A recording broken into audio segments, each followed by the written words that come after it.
In light of the recent talks about the voting age being dropped to 16, we interviewed MSP Murdo Fraser to get his views and opinions on the topic. We asked him if he thought the voting age being dropped was a good thing or a bad thing. Do you think the voting age should be changed or kept the same? Well, I've actually got quite an open mind on this either way. I think part of the problem was at the last election, the group of people who were least likely to vote was the 18 to 25s, and less than 30% of them actually came out to vote. So I think the bigger issue is how do we get more young people actually voting?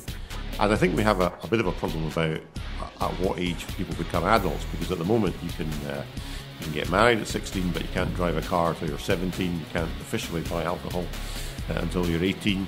And of course the government has just changed the age at which you can buy cigarettes by increasing it from 16 to 18, which kind of goes against the idea that you should be lowering the voting age to 16. So I've got an open mind about it, but I think it would make sense to try and find an agreed age at which you can do all these things rather than having all these different ages.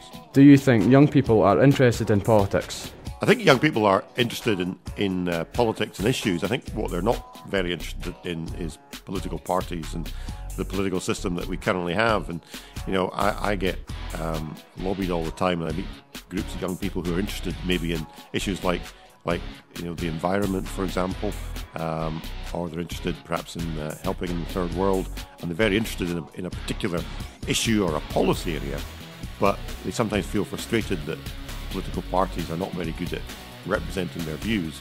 And the current system we have, where you've got a parliament which is made up of 3 or 4 big political parties, doesn't perhaps pay enough attention to some of the things that interest them and are of particular concern to them. So yeah, young people are very interested in politics, but not in the system we have. Do you think 16 and 17-year-olds would use the vote wisely? Yeah, I think they would. I mean, I think there's nothing to suggest that 16-year-olds would use the vote any less wisely than 18-year-olds, or for that matter, 65-year-olds or 70-year-olds. I think the real issue, though, is how would you get 16-year-olds actually voting? Because at the moment, even the 18-year-olds, less than 30% of 18-year-olds are actually voting. Now, there's not an awful lot of point giving 16-year-olds the vote if they aren't going to actually use it. So it's important we look at ways to try and encourage more young people actually to come out and vote. And that's a real challenge for political parties like my own, and a real challenge for everybody involved in politics to say, why is it that young people are not engaged, they're not actually participating in the parliamentary process? Should voting be based on your age or your knowledge of politics? I think it probably has to be based on your age. I think we'd be going down a very dangerous ground if we said it would depend on your knowledge of politics, because how do you then decide who's fit to vote and who's not? I think it's probably easiest just to agree an age, and everybody above that age will actually get the vote, and it's then up to them whether they decide to use it or not. And it's up to the government and it's up to political parties to make sure that they try their best to educate people so they are aware of what the issues are and what the important matters that will be decided when they cast their vote. How would you educate young people to use the vote wisely? Well, I think there's certainly a role for schools. I think there's a lot to be done in terms of, if you like, citizenship classes at schools, whereby youngsters in schools are taught about how government works, what MPs do, what MSPs do, what councillors do, why it's important to vote, what the sort of issues that can be decided.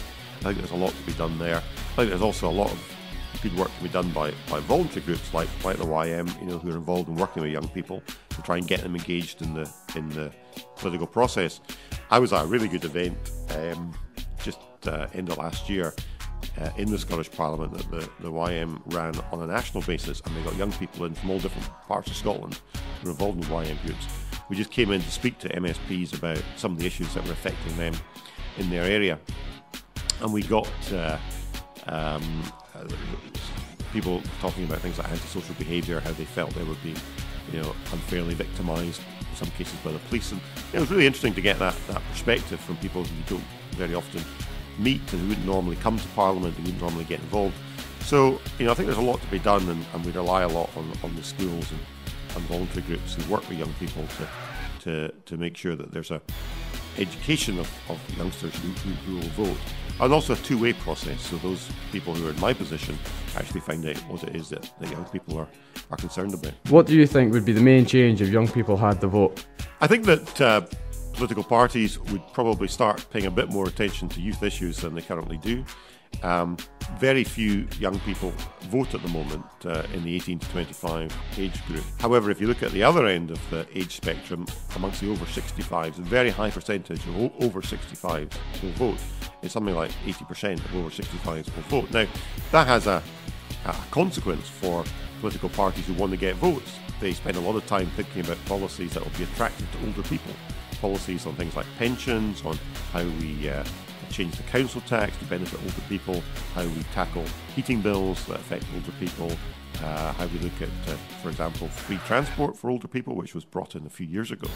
And political parties are doing that because, we're not stupid. We realise that it's people who vote who will decide our futures, and therefore we are deliberately making policies to appeal to people who are actually going to come out and vote, which is predominantly older people. So if we had 16-year-olds voting, and if they were prepared to use their votes, yeah, I think we would definitely see political parties having to develop more policies that were attractive to younger people and try and address some of their concerns a bit more effectively than is being done at the moment. That was Murdo Fraser and his views on the voting age. What do you think? Should there be one age for it all? Should it stay the way it is? Let us know.